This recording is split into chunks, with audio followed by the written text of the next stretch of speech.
What's up? What's up? All right. So, on today's episode, we are going to be diving into whether you should lead with your product or your business opportunity when it comes to talking about your business on social media.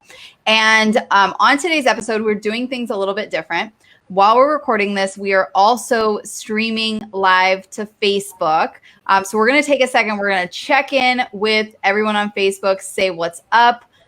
If you guys, so if you go back to, I believe it's episode 7 on the podcast, we dive into our 5-step Facebook Live formula. So you're really going to get to kind of see this live in action or hear this live in action. But if you want to know, like, okay, I need to be stepping up my Facebook Live game, go back and listen to episode 7. But so Rebecca, what is your signature like intro to your people? Let's say hi to them. What's up? What's up? No, that's Cassie's. I'm just going. I normally go, what's up? What's going on, everybody? Beck here, jumping on live. Let me know if you are joining us live. Just drop a live down in the comments. If you're catching the replay, drop a replay down in the comments. And what we're going to be talking about today, this is such a cool topic, guys. You're going to love this, is if you should be leading with your product or your opportunity on social media. Yep. So super fun topic. Drop a 1 in the comments if you are pumped to hear about this. And let's go ahead and dive in. So what is one of the biggest mistakes that you see, Rebecca, when it comes to network marketers sharing about their business on social media? Yeah. So okay. Let me preface it with this, is that this is like the number one question I get from people when they are starting to build on social media is, which one should I lead with, right? Mm-hmm. And the reason why it's a complicated question, I think, is because people don't want to confuse their audience. Yep. And they also maybe feel more comfortable with one over the other. And that's the biggest mistake I see people that choose to lead with business, is that they want to lead with business because they're excited about building a team and they're excited about the opportunity. However, they're not really at a place yet where they have posture around that. Yeah. And they're looked at as an expert around it. So it can feel a little bit disjointed and inauthentic. Yep. I see this a lot. And I think that it's something that can really, it can steal your confidence, number one, but it can really confuse your audience to where then they aren't paying attention to anything that you're saying. If you're hopping back and forth between, well, now I'm going to lead with the business. Now I'm going to lead with the product. Now I'm going to lead with the business. Now I'm going to lead with the product. Or, you joined for a specific reason. And then when you start sharing about your business or your product or whatever, you're not leading with the same reason why you said yes. So I want to see in the comments, why did you join your company? If you're in network marketing right now, did you join because of the products? Or did you join because you wanted to build an income and you wanted to build a business? I'm super curious to see that in the comments below. What about you, Rebecca? Second time around, the business that you're in right now, why did you join? I joined because of the opportunity. Yeah. Opportunity first. Yep. And then products were a very, very close second. Yep. I wouldn't join just any opportunity if I didn't truly believe in the product. But opportunity is what drives me. Business has always been what drives me. What about you? Same. So products were more important than opportunity for me, for sure. Like I was definitely drawn in by the products. But the only reason that I said yes to it as a business was because of the income opportunity and timing and like all of those kinds of things. So I definitely decided to join the company with the full intention of building out a massive business, but I said yes because of the products. Love it. Interesting, right? So we've got some coming in, and I want you to think about this as you're listening to this podcast as well. Like, why did you say yes? Was it because you were using the products and you had a really incredible transformation and you were like, yeah, I could do this. This would be fun. Or did you look at it as a business opportunity? Are you somebody that is an entrepreneur? I want you to write entrepreneur in the comments below if you're already known as that. That's already something. You're already somebody who, has built businesses in the past. Maybe you've been in network marketing for a period of time and you've built a team and built an organization out, in the past. And so you already think this way. You're already known as that type of person. You already have influence in that way. Or is it more about the products? Maybe you are in a makeup company and you are a makeup artist, or you are, super into skincare or something, or you went to school to be an esthetician or something along those lines. And it was just a no-brainer because it was something that you already were doing and already knew inside and out. So yeah, absolutely. You should have another stream of income. Does that make sense of like really thinking about what brought you in? It does. I think that's really important. So you want to think about what brought you in. And you also want to think about, like, let's say you were brought in for both, right? Like both of them are equally important. So you're like, well, what do I lead with? Because like they're both equally important. First of all, I think you want to think about what you already have some influence in. Okay. Mm-hmm. So do people see you as somebody who is like a entrepreneur, a CEO, a mover and a shaker, right? Somebody who like is a boss, right? Do people already see you that way? Because if they do, then leading with the business is probably going to work for you really, really well. Okay. If they don't see you that way, you can build credibility around that. Like, I'm not saying you can't, but it's usually easier to build credibility around the product than it is around the business first, right? Eventually you can build credibility around both. I had no business experience when I started in network marketing, and I've absolutely built a brand around that and built credibility around it. So you can do that over time, but usually it's easier to build credibility around the product first, because often the product is taking you on a faster journey than the business will. So business results can sometimes take time in network marketing, right? Do you agree with that, Kathy? 100%. Yep. So what I'll often hear from people is I feel weird posturing myself around the opportunity when I don't feel like I have big results yet. Anyone relate to that? Put a relate down in the comments if you relate to that. If you're listening to the podcast, just mouth it to yourself that you relate to it, right? But product is something that you should be able to get faster results from, and you should be able to take people on a journey with you and have tangible results faster. Mm-hmm. So let's say your product is around weight loss, right? You can start to position yourself as an expert in weight loss as you take yourself on your own journey, right? Yep. So for that reason, if you feel like you started in your company for both, maybe product and opportunity, you want to choose the one that you either have more credibility in to start, or the one that you think you can build credibility in faster by allowing people to come on a journey with you. Yep.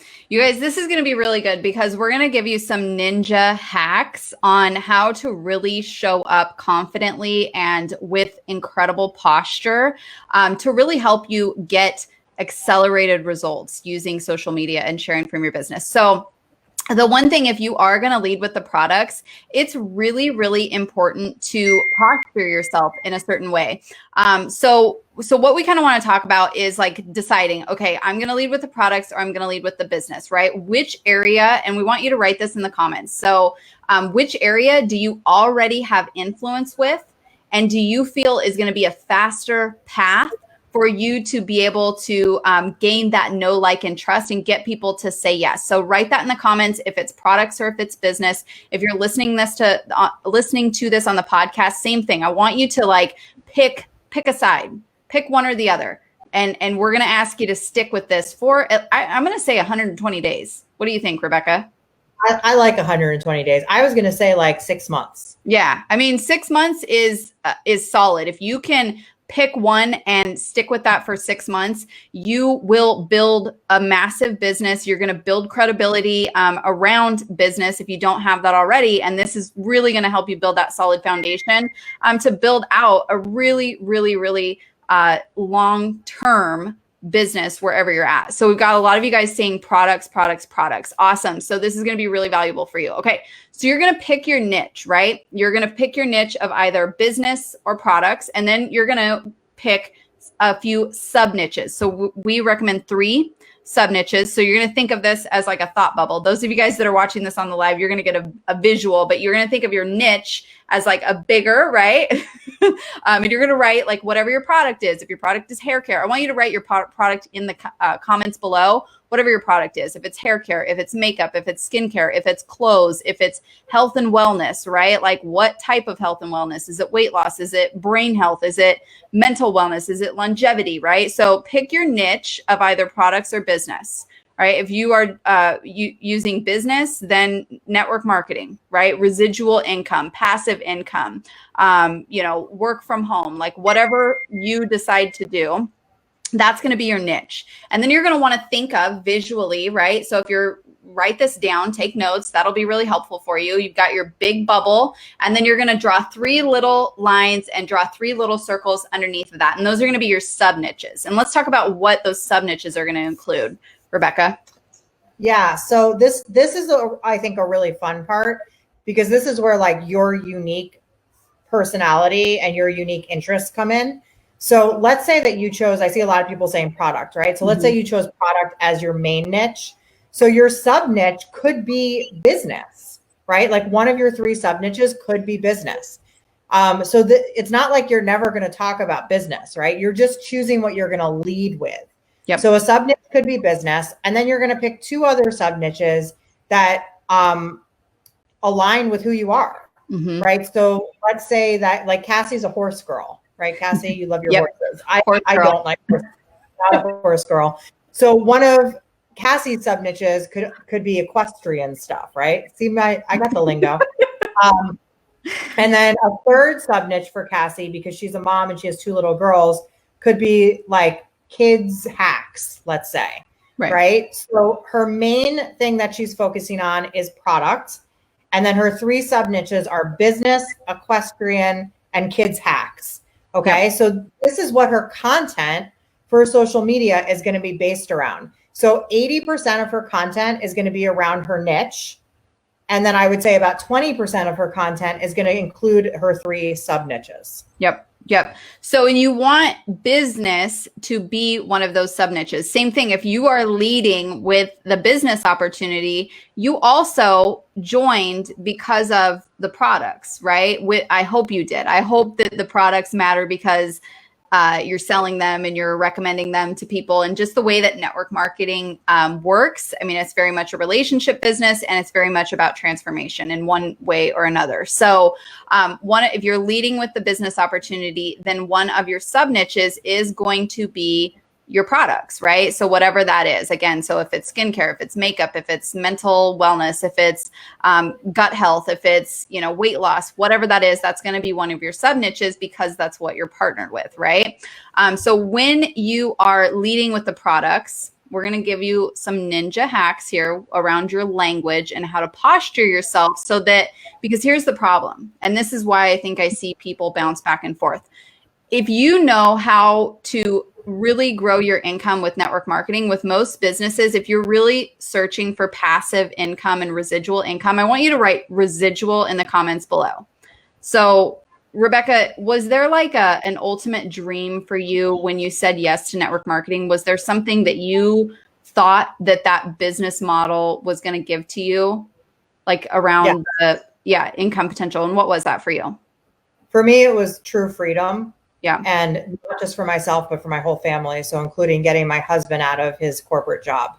Yep. And so same thing for me. I know how hard of a worker that I am, and I want to work for myself, and I'm willing to put in the time and the effort and the hours to build all of that out, to eventually, on the backside of things, have that passive residual income that allows me and my family to have more of that freedom, right? You don't get it in the first 6 months. That happens over time for sure with this business, but that's really why a lot of us said yes to this, right? So short term, yes, absolutely. Helping people, making a difference, making money, making an income, all of those kinds of things. But ultimately, all of us in network marketing, for the most part, like I want you to write dream in the comments if that's really what you're after, right? Is that residual income. And that residual income happens from duplication and building a team. Okay, so you know that you can't just lead with the products and build a team. And I think this is why people bounce back and forth between the two, is because they think, well, the only way that I'm going to build residual income is through building a team. But if you do not have influence in the realm of business and people don't see you as somebody that they know, like, and trust in that way, then no one is going to pay attention to you. And then you're not even going to develop your own business results, by enrolling customers, leading with the products, right? for you to be able to develop that influence and be able to bring in a team over time. Does that make sense? Totally makes sense. Absolutely. Yeah. So whatever you choose to establish yourself as either like somebody who leads with product or business, the language that you use as you're establishing yourself is super important.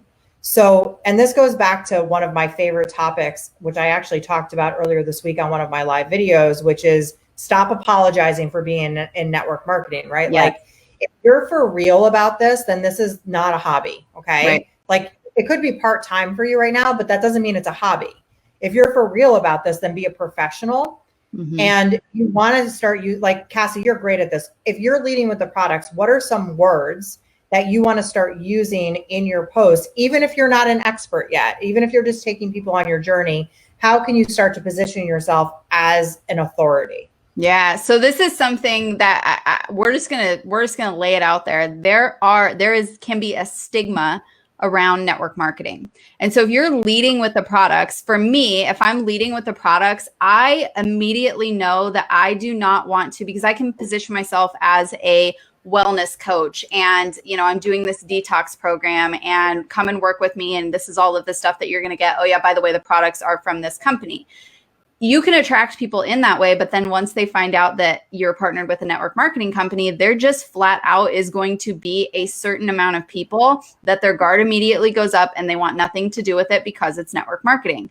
Drop agree in the comments if you agree with this. If you're listening, just give me a head nod, right? I know you're agreeing with me.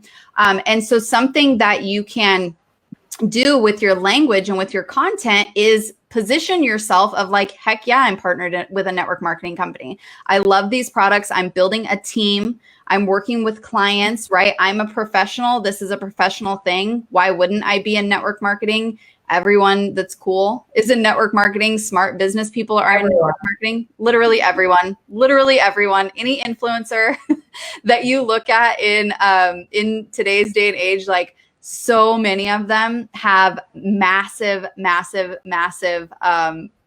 businesses really in network marketing, or got their start and built a lot of their influence in their audience through network marketing. So this is a legitimate industry, so you don't want to hide from it, because if you then what ends up happening is you attract in people that you're now having to convince them that even just to buy the products, you're having to convince them to be okay with network marketing. So those people are never going to be people that want to actually join your team and work with you. So you're literally never going to be able to build a business and build a team if you're shying away from what it is that you're partnered with.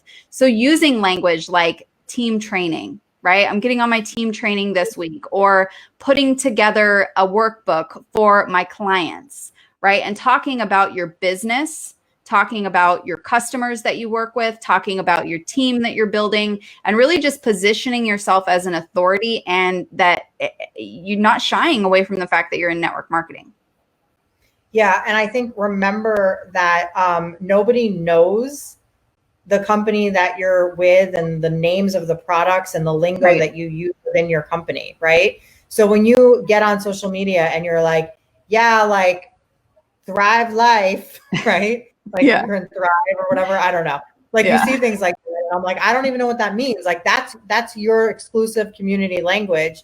And if you're trying to attract and build professionalism on social media, you want to use, like, I love that you use the word client, right? Like how many of you guys use clients, right? That's so much more authoritative than customer. Yep. So start to think about things like that, right? Like team meeting, right? Like, yeah, you have meetings, right? This isn't just like getting together with my girl squad. Like, no, nobody's going to take you seriously. So yes, it's about standing strong and having posture around network marketing, but it's also understanding that like the network marketing lingo is not going to attract people that are unfamiliar with your company or Right. even network marketing. It actually might repel them because it feels like an exclusive club. And Yep. remember that social media is actually about helping people to understand what it is that you do. Yep. So the language you use is super, super important if you want to establish yourself as a professional and with authority. Yep. Okay. So this is something we train a lot in our team trainings, and with our signature system is language. It really, really matters. Your messaging is so important.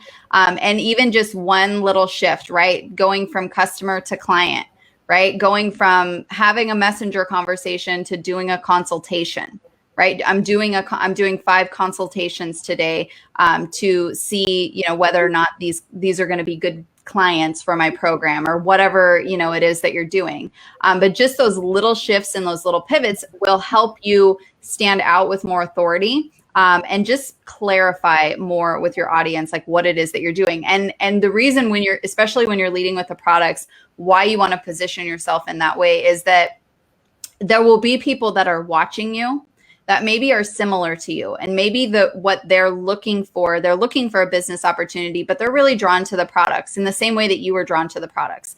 And they're watching to see whether or not you turn into a spammy Tammy. Right? Are you just posting before and afters and buy one, get one and buy my stuff and here's my link? Or are you really showing up and building a brand and helping people and doing things in a really elegant way? Right? And those people will watch you and then they'll decide, I like the way that she's building. I like the way that he's building. I would want to be a part of that too. Right? So then you're still, even though you're talking about the products, when you're positioning yourself as a business person, you're still attracting in other like-minded people that maybe are drawn into the products in the same way, right? Yeah, love that.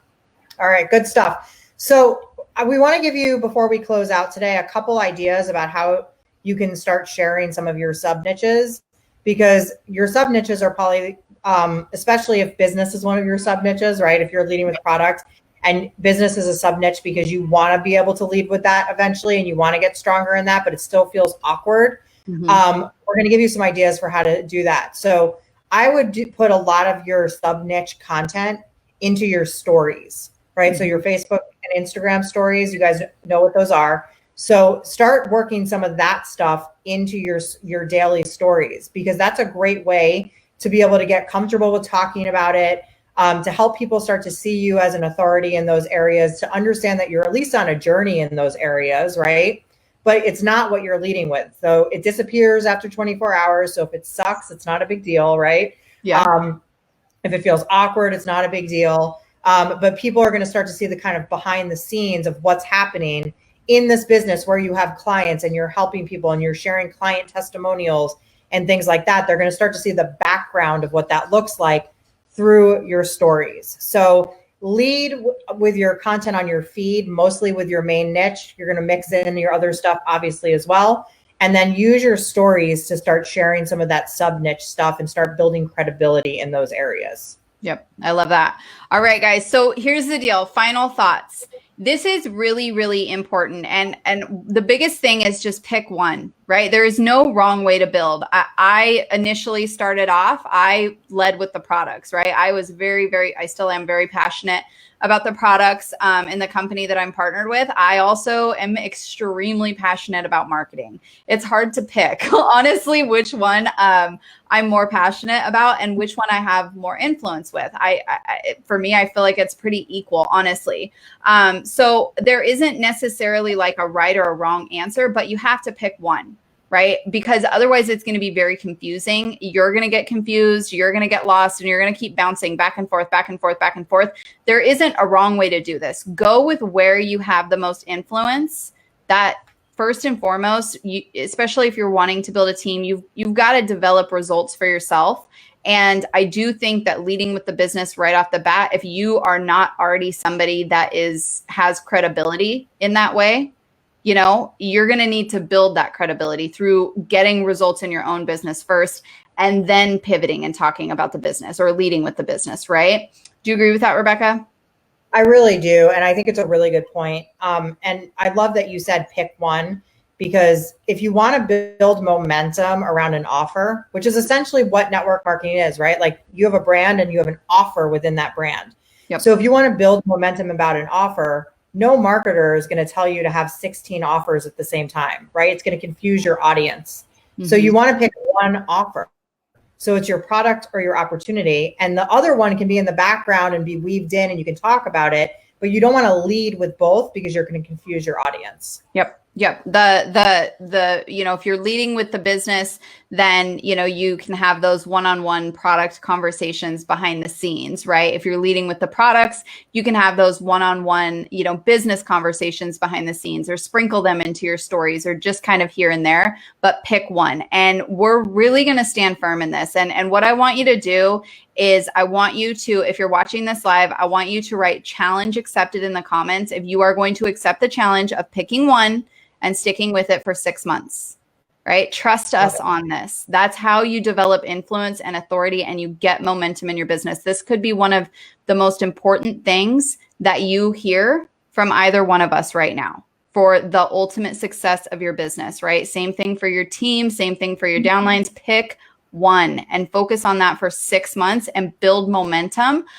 before moving on to, talking about other things in your business and adding in other offers on the front end, right? So on the front end, meaning on your social media feed. Okay. So challenge accepted. And then if you're listening to this on the podcast, what we want you to do is take a screenshot, and we want you to go to either Instagram or Facebook in stories and write challenge accepted, and tag myself at the Cassie Woods and Beck at Beck Sadik. We're at both of those handles on both Facebook and Instagram. So take a picture, stick it in your stories, write challenge accepted, tag us over there. Do this, pick one, lead with that, use strong language. We got a lot of challenge accepted happening. I love it.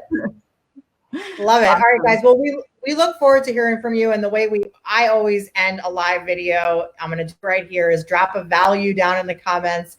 If you guys got value from this training today, hop on over if you're listening to this on our podcast or our stories, and just let us know that you got value from it. We'd love to hear from you. And we're super excited to see you guys next week. Yep. All right.